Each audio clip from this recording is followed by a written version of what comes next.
বাঙালি মানেই শুটকি পেলে পাগল হয়ে যাওয়া আর শুটকি দিয়ে এক থাল ভাত নিমেষেই শেষ করে দেওয়া। আজকে এমন একটি রেসিপি তৈরি করব যা দিয়ে কিনা যার মুখে রুচি নেই তারাও সন্তুষ্টভাবে তৃপ্তি করে খেতে পারবেন কয়টা ভাত। সেজন্য আমি এখানে নিয়ে নিয়েছি ঘনিয়া মাছের শুটকি। অনেকেই হয়তো এই শুটকিটার সাথে পরিচিত। প্রথমেই পুড়িয়ে তারপর এটা চাকু দিয়ে আমি এর আঁশটিগুলো উঠিয়ে নিয়েছি আর যে ছালগুলো থাকে সেগুলো ছাড়িয়ে নিয়েছি। এবারে গরম পানিতে টুকরো করে কিছুক্ষণ ভিজিয়ে রাখবো, এতে করে শুটকিটা খুব সুন্দর মতো সফট হয়ে যাবে এবং সিদ্ধ হতে খুব একটা সময় লাগবে না। আমি এরকম করে প্রায় ঘন্টাখানেকের মতো ভিজিয়ে রেখেছি। ভালো করে পরিষ্কার করে চলে এসেছি রান্না করতে। ঘইনা মাছের শুটকিটা অনেকটা মাংসের মতো রান্না করতে হয়, সেজন্য মাংসের মশলার মতোই আমি প্রথমে মশলা দিয়ে দিয়েছি আর দিয়ে দিয়েছি আদা ও রসুন এবং দিয়ে দিয়েছি কিছু পেঁয়াজ কুচি।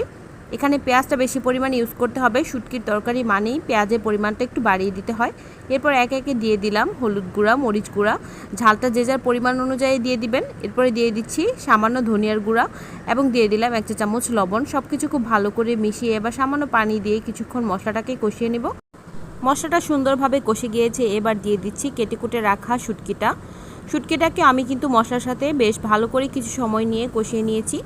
কষানো হয়ে গিয়েছে, যেহেতু সব কিছু দেখাতে গেলে ভিডিওটা লম্বা হয়ে যায় তাই আমি শর্টকাটে আপনাদেরকে দেখাচ্ছি। প্রায় আমি 7 থেকে 8 মিনিটের মতো শুটকিটাকে ভালো করে কষিয়ে নিয়েছি। এবারে শুটকির সাথে দিয়ে দিচ্ছি ছোট ছোট করে কেটে রাখা কালো বেগুন।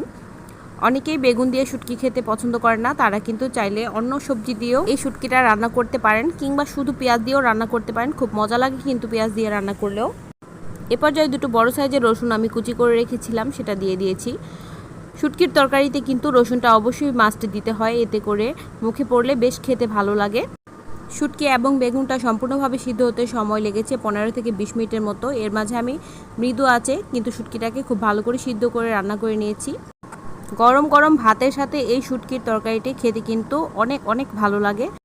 তো অবশ্যই বাসায় ট্রাই করবেন এবং ভিডিওটি ভালো লাগলে কমেন্ট করে জানাবেন। আজকের মতো এখানে বিদায় নেব। আল্লাহ হাফেজ।